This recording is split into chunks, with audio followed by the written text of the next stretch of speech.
ये है भारत, जिसकी 140 करोड़ की आबादी पर एक बार फिर कोरोना वायरस का खतरा मंडरा रहा है। लेकिन इस बार ये खतरा एक नए रूप में है,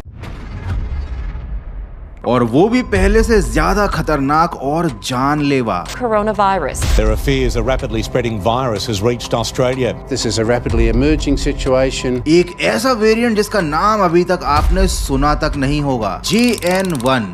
ये वेरिएंट वो सब कर रहा है जो पहले कभी किसी ने नहीं देखा। वैक्सीनेटेड लोग बीमार पड़ रहे हैं, बच्चे और बुजुर्ग बिना किसी लक्षण के ICU में पहुंच रहे हैं, और टेस्टिंग सिस्टम इसको पहचानने में, आइडेंटिफाई करने में लड़खड़ा रहा है। इस वेरिएंट की चपेट में एशिया के कई देश पहले ही आ चुके हैं। सिंगापुर में हर हफ्ते हजारों की संख्या में नए केस आ रहे हैं। थाईलैंड, हांगकांग, यहाँ तक कि चीन, जो कि अपने आंकड़े छुपाने की कोशिश कर रहा है, ये सभी इस नए संक्रमण से जूझ रहे हैं, और अब इसके असर भारत में भी दिखने लगे हैं। First wave of the coronavirus pandemic in 2 years. This has prompted authorities to announce Omicron की जद में आ गया है।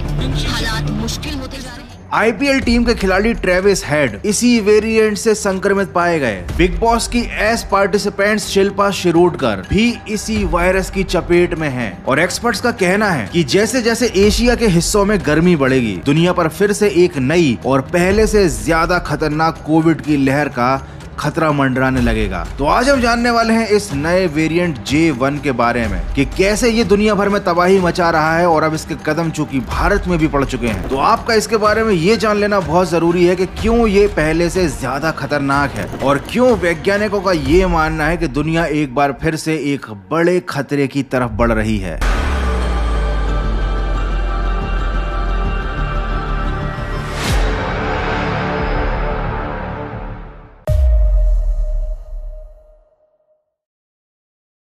दो 2020 का वो साल शायद कोई ही भूला होगा। सड़कों पर सन्नाटा था, हॉस्पिटल्स में हाहाकार, और हर फोन स्क्रीन पर एक ही नाम, कोविड-19। मानो पूरी दुनिया ने एक साथ सांस रोक ली हो। फिर वक्त बीता, वैक्सीन आई, और जिंदगी दोबारा से ट्रैक पर लौटी, और धीरे धीरे डर भी पीछे छूट गया। लेकिन अब लगता है वही फियर का साया फिर से लौट आया है। मई 2025 में एशिया एक बार फिर से कोविड-19 की नई वेव की गिरफ्त में है। शुरुआत हुई थी सिंगापुर से। अप्रैल के आखिरी हफ्ते में 14,200 नए केसेस आए, जो पिछले हफ्ते के मुकाबले 28% ज्यादा थे। लेकिन खतरे की घंटी तब बजी जब हफ्ते भर में ये आंकड़ा बढ़कर 26,000 तक पहुंच गया। हेल्थ मिनिस्ट्री को मजबूरी में भीड़ भाड़ वाली जगहों पर मास्क लगाने की एडवाइजरी जारी करनी पड़ी। लेकिन ये तो सिर्फ शुरुआत थी। थाईलैंड की तस्वीर तो और भी ज्यादा डराने वाली है। इस साल अब तक 71,000 से भी ज्यादा केसेस आ चुके हैं, और इनमें ज्यादातर 30 से लेकर 39 एज के लोग हैं। वो यंग लोग जिन्हें लो रिस्क माना जाता था। और सिर्फ अकेले बैंकॉक में ही एक हफ्ते में 6,000 नए केसेस सामने आए। और चाइना की हालत भी कुछ अलग नहीं है। पिछले 5 हफ्तों में वहां केसेस दोगुने हो गए हैं। यानी ये वायरस एक बार फिर से अपने पैर पसारने लगा है। लेकिन बड़ी चिंता केस नंबर्स की नहीं है, असली डर है नए वेरिएंट JN1 से। अगस्त 2023 में पहली बार डिटेक्ट हुआ ये वेरिएंट अब ओमिक्रॉन का सबसे डोमिनेंट रूप बन चुका है। इसमें 30 के करीब जेनेटिक म्यूटेशंस हुए हैं, जो इसको पहले से ज्यादा कंटेजियस बना देते हैं। WHO ने दिसंबर 2023 में इसे वेरिएंट ऑफ इंटरेस्ट कहा, और दुनिया भर की हेल्थ एजेंसीज इसकी एक्टिविटी पर नजर रख रही थी। लेकिन सबसे ज्यादा शॉकिंग और अलार्मिंग बात तो ये है कि ये जो नया वेरिएंट है, ये कोरोना वैक्सीन से बनी हुई इम्यूनिटी को भी डॉज करने में कैपेबल है। और अब बात करते हैं हमारे देश इंडिया की, तो यहाँ भी पिक्चर सेफ नहीं है। 19 मई 2025 तक 257 एक्टिव केसेस रिपोर्ट हुए हैं। इनमें ज्यादातर केरला, महाराष्ट्र और तमिलनाडु से हैं। IPL मैच के दौरान जब सनराइजर हैदराबाद के ट्रेविस हेड अचानक मैदान से गायब हुए, तो पता चला कि वो कोविड पॉजिटिव हैं। शिल्पा शिरोडकर और हरभजन सिंह जैसे सेलिब्रिटीज के संक्रमित होने की खबरें सोशल मीडिया पर वायरल हुई, जिससे एक बार फिर डर का माहौल बन गया। और इन सभी बढ़ते हुए केसेस के पीछे कुछ बेसिक से रीजंस हैं। पहला रीजन है बूस्टर डोजेस की कमी, बढ़ती हुई ट्रेवल और भीड़ भाड़ वाली जगहों पर बरती जाने वाली लापरवाही। एक समय पर मास्क, सैनिटाइजर और सोशल डिस्टेंसिंग जो हमारी हैबिट बन चुके थे, वो अब गायब हो चुके हैं, और यही इस वायरस को ब्रीथिंग स्पेस दे रहा है। पर आखिर सोचने वाली बात यह है कि जितने भी एक्सपर्ट्स हैं, वो आखिर इस वायरस से इतने ज्यादा डरे हुए क्यों हैं, और क्यों वो इसे कोरोना से भी ज्यादा डेंजरस बता रहे हैं। ये वायरस कुछ नया नहीं है, लेकिन ये पुराने पैटर्न्स को तोड़ रहा है। ये ओमिक्रॉन के BA.2.86 लाइन एज का इवॉल्व्ड सब वेरिएंट है। हो सकता है आपको ये बात ना समझ में आई हो, लेकिन आगे जो मैं आपको बताने वाला हूँ उससे आपको पूरी पिक्चर क्लियर हो जाएगी। JN1 की सबसे बड़ी ताकत है उसका जेनेटिक मेकअप। इसमें करीब 30 म्यूटेशंस हैं, खासकर स्पाइक प्रोटीन्स पर, जिसमें सबसे खतरनाक है ये बदलाव L45S और F456L, जो इसे इंसानी शरीर के ACE2 रेस्पिरेटर से जल्दी जुड़ने में और मजबूती से जुड़ने में मदद करते हैं। मतलब ये वायरस शरीर में बहुत आसानी से घुस जाता है। साथ ही वैक्सीन से या इससे पहले हुए इन्फेक्शंस की वजह से डेवलप हुई इम्यूनिटी से भी इसे कोई फर्क नहीं पड़ता। ये इम्यूनिटी को चकमा देने की ताकत रखता है और यही रीजन है कि जो लोग वैक्सीन ले चुके हैं या पहले बीमार पड़ चुके हैं वो लोग भी इसकी वजह से बीमार पड़ रहे हैं, और इसे कहा जाता है ब्रेक थ्रू इन्फेक्शन। इस वेरिएंट की इंक्यूबेशन पीरियड 2 से 5 दिन है। हालांकि सिम्टम्स 48 से 72 घंटे में दिखने शुरू हो जाते हैं, लेकिन दिक्कत तब होती है जब सिम्टम्स ना के बराबर होती है। और ऐसे अनसिम्पटोमेटिक लोग, मतलब ऐसे लोग जिनके सिम्टम दिखते ही नहीं है, ये दूसरों को इन्फेक्ट करते हैं। मतलब ये वायरस बिना वार्निंग के फैलता जाता है, और ऐसा इसलिए होता है क्योंकि इसका जो सिम्टम प्रोफाइल है ना, ये बहुत कॉम्प्लेक्स है। तेज बुखार, सूखा गला, सिर दर्द, मसल पेन, थकावट और सूखी खांसी, ये सब आम है। कुछ पेशेंट्स में नौजिया, दस्त या फिर गंध या स्वाद खो जाना भी देखा गया है। और साथ ही ये वायरस एक लॉन्ग टर्म असर छोड़कर जाता है। लोगों को कई हफ्तों तक फटीग रहता है, सांस लेने में दिक्कत रहती है, नींद नहीं आती। ये शुरुआत में बहुत माइल्ड दिखता है, लेकिन इसके सिम्टम और इसके असर बहुत गहरे हैं। अब ऐसा नहीं है कि JN1 को पहचाना ही नहीं जा सकता। RT-PCR टेस्ट से इस इन्फेक्शन का पता लगाया जा सकता है, लेकिन इस वेरिएंट की पहचान करने के लिए जीनोमिक सीक्वेंसिंग चाहिए, जो कि हर जगह उपलब्ध नहीं है। फिलहाल इंडिया में इंसाकॉग और कुछ बड़ी लैब्स इस पर काम कर रही हैं, और आने वाले वक्त में क्रिस्पर जैसे टूल से ये प्रक्रिया और तेज और सस्ती हो जाएगी। लेकिन अगर इलाज की बात करें तो अभी इसके लिए कोई डेडिकेटेड वैक्सीन अवेलेबल नहीं है। माइल्ड इन्फेक्शन वाले मरीजों के लिए जनरल प्रोटोकॉल्स, आराम, हाइड्रेशन, पैरासीटामोल और आइसोलेशन ही अपनाया जा रहा है। और हाई रिस्क पेशेंट्स के लिए उन्हें डॉक्टर्स की सख्त निगरानी में रखना ही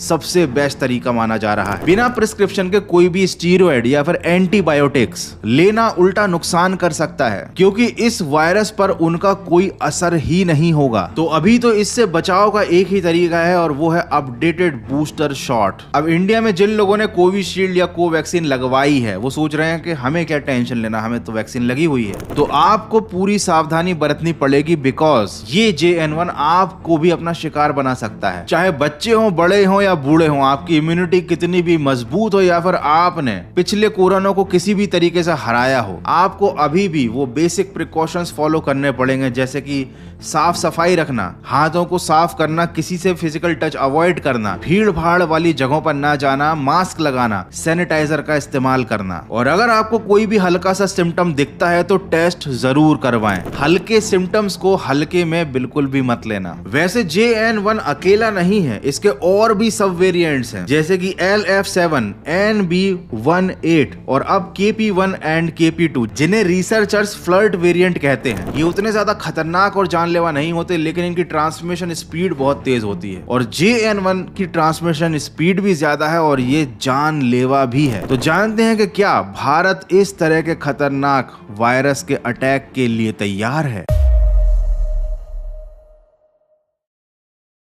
19 मई 2025 तक देश भर में सिर्फ 257 एक्टिव केसेस दर्ज किए गए, और फिलहाल अभी इन्फेक्शन का सबसे बड़ा सेंटर बना हुआ है केरला, जहां पर 69 एक्टिव केसेस रिपोर्ट हुए हैं। महाराष्ट्र में 44 और तमिलनाडु में 34 केसेस दर्ज किए गए हैं। ये आंकड़े तब सामने आए हैं जब देश में IPL जैसी बड़ी पब्लिक गैदरिंग हो रही है, और कोविड से जुड़े हुए हर प्रिकॉशन को लगभग भुला ही दिया गया है। सरकार ने अभी तक कोई भी इमरजेंसी अलर्ट जारी नहीं किया है, लेकिन हेल्थ मिनिस्ट्री ने सभी राज्यों को हाई अलर्ट मोड पर जाने के आदेश दे दिए हैं। ICMR और IDSP हर हफ्ते जीनोमिक सीक्वेंसिंग की रिपोर्ट जारी कर रहे हैं। कई राज्यों को ऑक्सीजन सप्लाई, ICU रेडीनेस और क्वारंटीन इंफ्रास्ट्रक्चर का फिर से इवेल्युएशन करने के लिए कहा गया है। दिल्ली, मुंबई, कोची ऐसे शहरों में तो इस चीज का मॉक ड्रिल भी शुरू हो चुका है। अब चिंता केवल आंकड़ों की नहीं है, क्योंकि ये आंकड़ा अभी भारत में कम है, लेकिन हमारा देश दुनिया के बाकी देशों से बहुत अलग है। इतना विशाल और डाइवर्स देश और यहाँ पर होता है इन्फेक्शन का फैलाव बहुत ही अनइवन तरीके से, जहाँ कोई कुछ प्रेडिक्ट नहीं कर सकता। हो सकता है बड़े शहरों में सर्विलियंस और टेस्टिंग बेहतर हो, लेकिन रूरल इलाकों में एक बुखार को कोविड-19 मानने में और रिपोर्ट कराने में हफ्तों लग सकते हैं, और जब तक ये होगा तब तक इन्फेक्शन पूरे गांव में फैल चुका होगा। ये अर्बन रूरल डिवाइड हमारा सबसे वीकेस्ट लिंक है। डॉक्टर और पब्लिक हेल्थ एक्सपर्ट्स बार बार इस बात की चेतावनी दे रहे हैं कि जिन लोगों को पहले से डायबिटीज, हार्ट से रिलेटेड कोई भी डिसीज, कैंसर या दूसरी क्रॉनिक बीमारियां हैं या फिर हो चुकी हैं, उनके लिए ये सिम्टम बहुत ज्यादा सीरियस साबित हो सकता है। ये 60+ उम्र के बुजुर्गों को आईसीयू में ले जाने की ताकत रखता है, और सबसे ज्यादा खतरे में केवल बूढ़े लोग नहीं, वो लोग हैं जो ना बूस्टर शॉट ले रहे हैं और ना ही किसी तरीके की सावधानी बरत रहे हैं। एक्सपर्ट्स का मानना है कि JN1 इंडिया के लिए एक स्लो बर्न की तरह फैल सकता है, एक ऐसा इन्फेक्शन जो अचानक नहीं फैलेगा, लेकिन धीरे धीरे वो एक ऐसे लेवल पर पहुंच जाएगा कि इसके द्वारा किए गए डैमेज को कंट्रोल करना